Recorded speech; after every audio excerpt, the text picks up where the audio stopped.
A ver, yo te prometo que cuando termine este vídeo vas a entender la física cuántica y te va a gustar mucho que te lo haya explicado. De verdad es muy sencillo, lo que pasa es que nunca seguramente te lo han explicado bien. Y para entenderla tenemos que empezar por el principio, así que relájate y disfruta de esta historia que te voy a contar.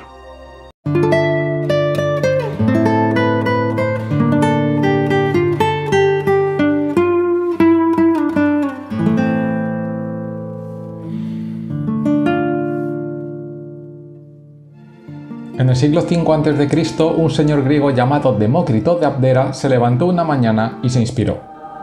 Se le ocurrió que toda la materia podría estar formada por cosas muy pequeñas, indivisibles, indestructibles, invisibles, homogéneas y eternas. ¿Sabes o qué? No sé qué se había fumado ese día para levantarse así, pero el caso es que llamó a cada una de estas partes muy pequeñas, indivisibles, indestructibles, invisibles, homogéneas y eternas átomos, que en griego significa sin división. Átomo. Es decir, este señor se levantó un día y dijo que toda la materia estaba compuesta de cosas muy pequeñas y que esas cosas eran lo más pequeño que existía en el mundo mundial. Vamos, que se lo inventó. Pues sí, porque pensad que estamos en el siglo V a.C. En la antigüedad no había instrumentos para hacer mediciones científicas.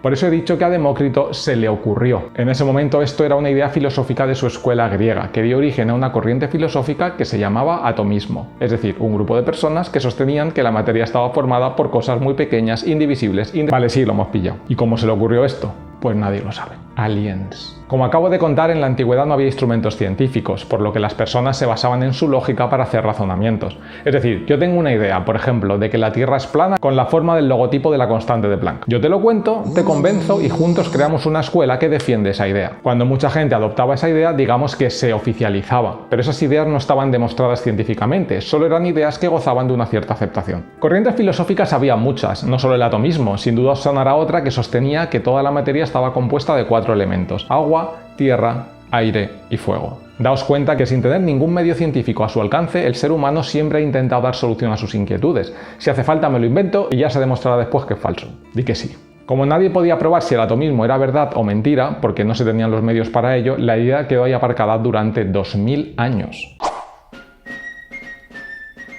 Bueno, fast forward 2000 años y llegamos al año 1803, cuando un químico inglés llamado John Dalton, que no tenía nada que ver con los hermanos Dalton, este era un Dalton distinto, rescató la antigua idea del atomismo para ver si podía darle un enfoque científico, o si por el contrario era una idea absurda y sin sentido. Tras años de estudios, John Dalton formuló el primer modelo atómico de la materia, que hoy conocemos como el modelo atómico de Dalton. Es decir, este señor fue el primero en poner encima de la mesa con argumentos científicos que la materia estaba compuesta por partículas muy pequeñas. En esta época sí que se conocía la existencia de algunos elementos. O sea, se sabía que el oro y el hierro, por ejemplo, eran elementos distintos, pero no sabían cómo estaban compuestos. Ellos pensaban que una moneda de oro estaba formada por una infinidad de bolitas de oro pequeñas. El oro en sí para ellos era como un elemento muy pequeño, una bolita con ese nombre, pero no sabían nada más. Lo que hizo Dalton fue elaborar una teoría que básicamente venía a decir dos cosas: que las bolitas de un mismo elemento son siempre iguales y tienen la misma masa, es decir, que todas las bolitas de oro que hay en una moneda de oro son iguales entre sí. Y la segunda cosa es que los átomos de distintos elementos tienen pesos distintos, es decir, que una bolita de oro y una de plata pesaban diferente.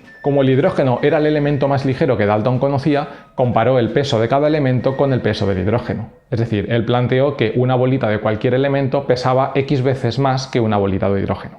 A ver, realmente Dalton a las bolitas las llamaba átomos, pero no penséis en la idea que tenemos ahora del átomo. Pensad que para Dalton la palabra átomo significaba una canica muy pequeña.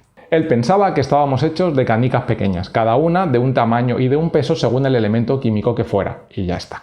Claro, esta idea tenía algunos problemas. Él sabía, por ejemplo, que el agua estaba compuesta de hidrógeno y de oxígeno, pero no sabía las proporciones. No sabía que en la molécula de agua había 2 átomos de hidrógeno y 1 de oxígeno, por lo que las mediciones tampoco le salieron muy bien. Pero escucha, que fue el primero y bastante hizo el hombre. Los problemas del modelo de Dalton fueron corregidos en 1811 por un físico y químico italiano llamado Amadeo Avogadro. Esto es algo que pasa mucho en la vida. Tú te pegas el curro y luego viene otro y lo mejora. Avogadro observó que algunos átomos se juntaban formando como un grupito de átomos. Además se dio cuenta de una cosa muy curiosa, y es que si tienes una habitación y la llenas con un gas, hay un cierto número de moléculas de ese gas, lógicamente.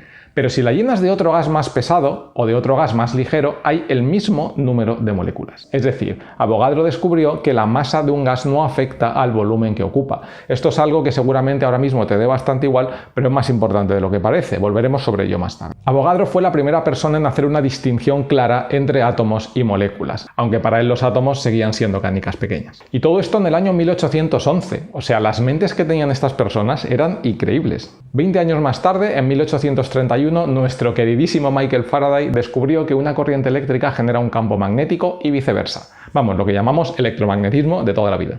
Esto es algo que ya vimos en el vídeo de la cocina de inducción y otros muchos, que si no has visto, pues te dejo por aquí el enlace para que pases de mí, porque sé que no lo vas a ver. Pero bueno, yo te he dejado el enlace para que tú lo veas, ya decides tú si te va bien verlo o no. El caso es que el descubrimiento del electromagnetismo iluminó muchas mentes, entre ellas la del científico inglés J.J. Thomson, como J.J. Abrams, pero J.J. Thomson.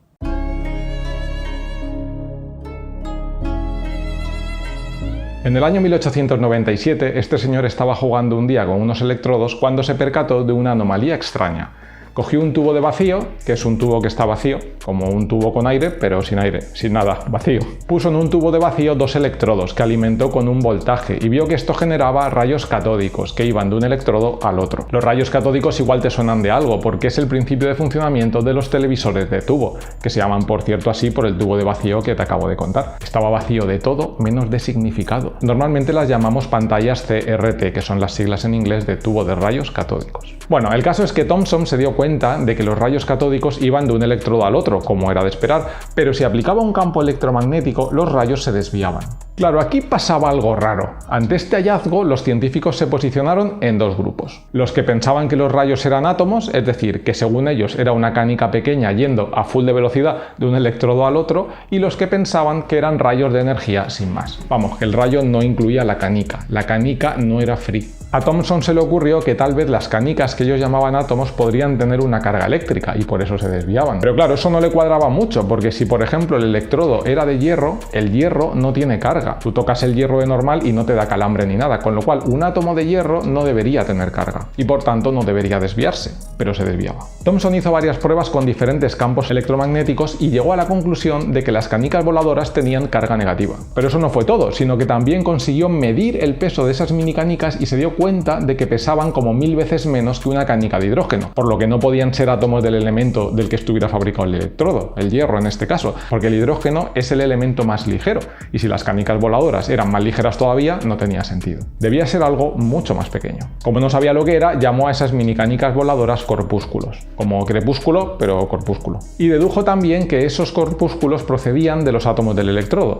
eran como pequeños trozos de esos átomos. Claro, Thomson pensó de una forma muy razonable que si esas porciones tenían carga negativa, pero el átomo en general no tenía carga, significaba que tenía que haber otra parte dentro de la canica con carga positiva, para que se anularan y no tuviera carga en total. Thomson ideó entonces lo que hoy conocemos como el modelo atómico de Thomson, donde los átomos, las canicas, en realidad tenían una carga positiva, pero llevaban incrustadas esas mini partículas con carga negativa, lo que él llamaba corpúsculos, y por eso en total se anulaban. En este modelo las cargas tenían una distribución uniforme, estaban repartidas por todo el átomo, y por eso a este modelo se le conoce normalmente como el modelo del pastel de pasas. No me negarás que no se parece a un pastel de pasas. Como el corpúsculo había resultado ser una carga eléctrica en movimiento, lo llamaron electrón. Claro, aquí hay un pequeño inciso lingüístico. Como la palabra átomo, si os acordáis en griego, significaba indivisible, pero resultó que sí que se podía dividir, al electrón se le consideró la primera partícula subatómica, porque era como más pequeña que un átomo.